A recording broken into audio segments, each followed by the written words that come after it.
Welcome to the 50th video in our weekly legal update series. In this video, we are going to discuss legal news from 1st November to 6th November 2021.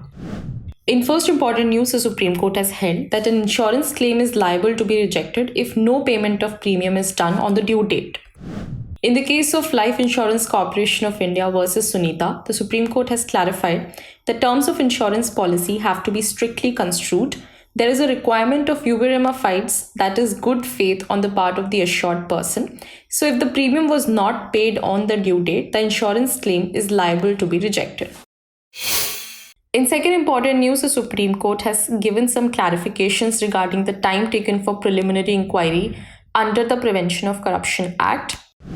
The court has held in the case of State of Jammu and Kashmir versus Dr. Salimur Rahman that if more time is taken for preliminary inquiry under the Prevention of Corruption Act, this will not be a ground to quash the criminal proceedings for that particular offence.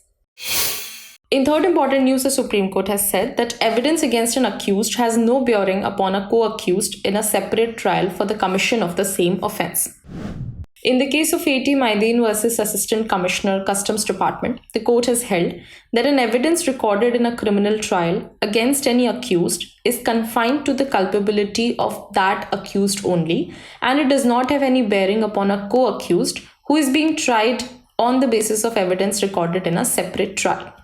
The court has further clarified that the culpability of any accused cannot be decided on the basis of any evidence which was not recorded in his presence or his pleader's presence and for which he did not get an opportunity of cross-examination.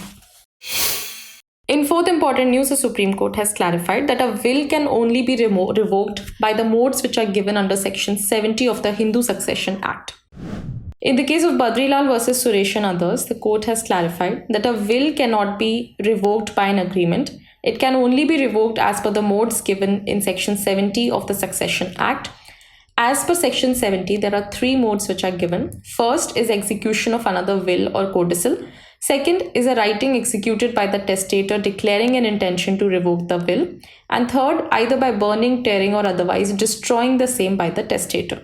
In the present case, since none of the modes which were given in Section 70 were prescribed, hence the will was not said to be revoked.